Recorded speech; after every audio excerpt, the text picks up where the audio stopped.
Hello YouTube, this is another video from yours truly, Mr. Loyal to Law, and this video is about advanced solo training techniques. So for beginners out there, you should really do or watch anything that you really can do first, because these are only for the advanced users.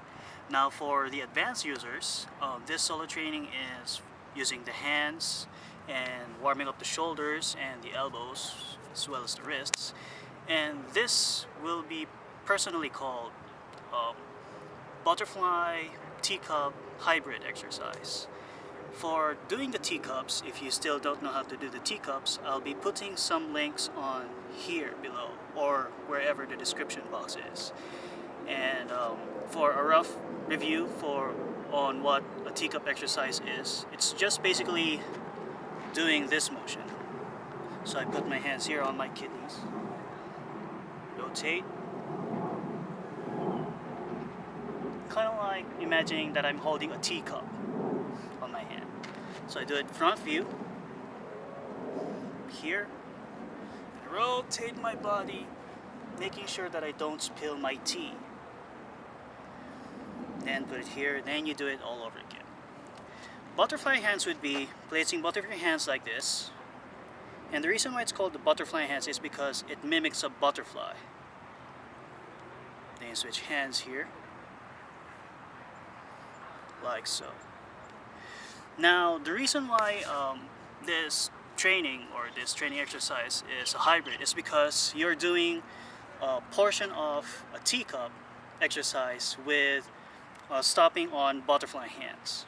So basically what you're doing is this motion. See, as I do it again one more time in slow motion. And this hands follows. This, then you stop here. Now, to start off, what you want to do is to imagine having this finger. See, having this index finger, your right index finger, for example, and you place it like this. So it's the backhand is facing away from you. See. Then you're imagining that you're trying to write a letter U in the air. See? So when you do, if you do it correctly, the back side of your hand should be facing towards you at the end of it. So this one should be pointing here forward. Now, after you've done that, then you'll have a rough idea that when you do this with your hand, only one hand, there.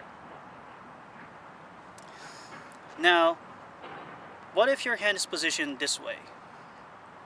It's basically the same thing, except that that's the reason why the prerequisite is doing the teacup exercise, is so that you could understand using your shoulders, or your shoulder right here. Then you bring it back to the position. See, basically from the teacup exercise, you're doing this, rotating your body, bring it back here. Here you're doing a small version, except that you're not really trying hard to carefully not spill the tea, but you're letting the tea spill quite a bit. Or if you really exaggerate, you're letting the cup fall from your hand and catching another cup by the time you go to this last position. Now, what about with two hands? Now with two hands, basically your other hand, let's say your left hand, which is above your right hand, so it should be like this in front of you, or close up. It should be like this. Basically your left hand only follows where your right hand goes. So as I do it here, side view, see, I'm leaning away. I'm leaning far away so that you could really see the entire motion. My right hand goes inside, going outside. Notice the position of my left hand. So from here, there, then basically the palm of my left hand is now pressing on the wrist of my right hand. as it goes to this motion. Remember when I told you about doing this? When I said when you do it face up, it should be like that. So when you lay it down, it should also do the same motion. Kind of like rotating your wrists, except that you're opening your hands in a palm position. So from here, you do this. The palm of my left hand is now pressing on the wrist. Then you rotate. Follows through. There you go. Once again, as I do it in slow motion. There. From here, after pressing the palm, your left palm on the wrist, you're now basically going to put wrist to wrist. So from here, following through. See, should be like this. Then tilt, tilt. There you have it. See, if you're going to do it in a medium pace, like so.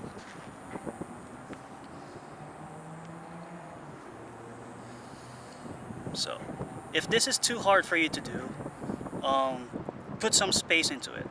So it should be like here. So whenever the right hand goes, the left hand follows. Then here, here, then back to this position. So again, side view should be like this. Notice how my left hand follows through my right hand.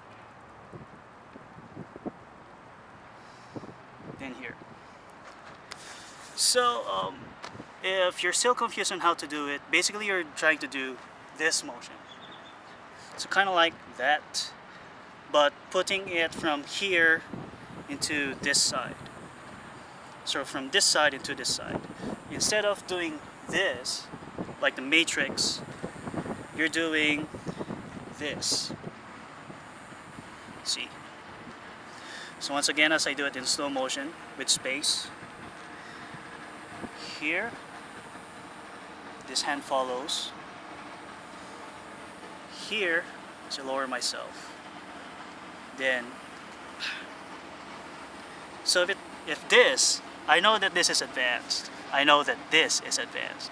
But if this is still too hard for you, practice with one hand first before you include the other hand, because it really confuses a whole lot of people. So from here, you do the small version of the teacup exercise.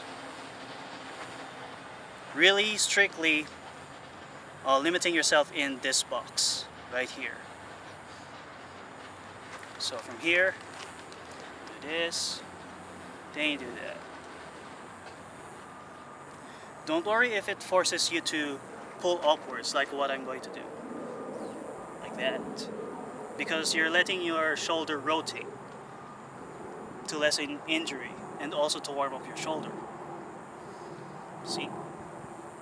Now if you're used to this, now you put your left hand above, like holding a big jar, and then you follow the motion of the left hand. So right here, and then this left hand scoops.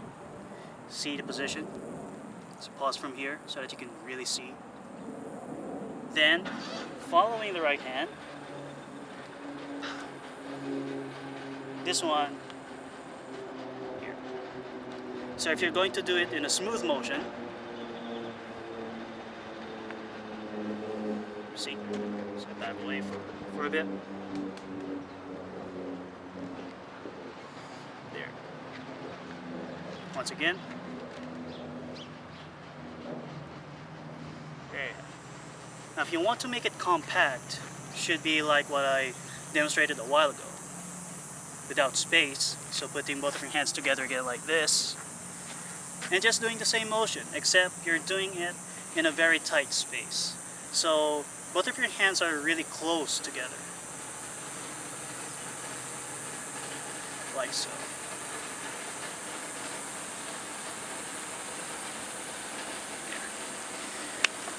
There. Now, showing that, what's the purpose of doing that exercise and what are the martial practices? Well, first and foremost, as I said a while ago, it warms up your shoulders as well as your elbow and your wrist and your arms basically. Second, is the martial applications are great. There are a whole lot, and it really forces you to practice some blocks and strikes simultaneously. When I say simultaneously, you just don't do a block and punch, or you just don't do evade and punch, or evade, block, hit, or grapple and stuff. What I meant by simultaneously is you almost do both blocking and hitting almost at the same time. So when you block, hit, parry, hit, parry, grab, and so on. So the martial applications would be from here, say I'm doing it in freestyle, someone grabs me here, palm strike to the solar plexus. See the motion? So do it again from here. There.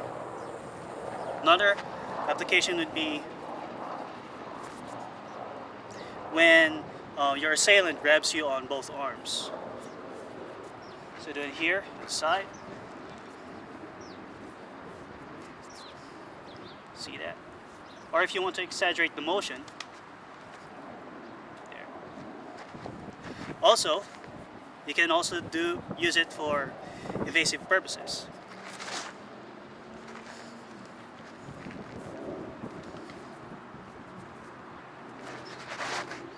See, that's an evasion right there. So basically you're using this hand to parry whatever's coming at you at the front. Then you're already on the side, 45 degrees from your opponent.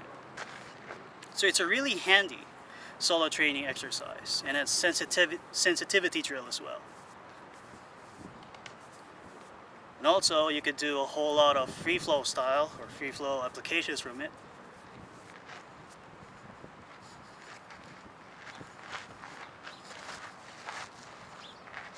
Then you go back. You could also do it in reverse.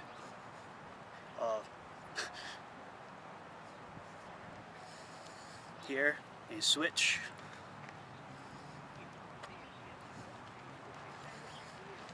And stuff like that. So, there you have it.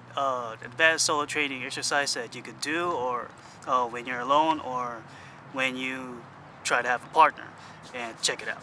So, thank you so much, and I hope that this video has helped you in a whole lot. God bless you all. Always train safe and take care. Oh, and if you have any questions about that, I know that it's so confusing, just feel free to send me a private message, and I'll try to fully explain at my best of my abilities on really how to do it. So, thank you.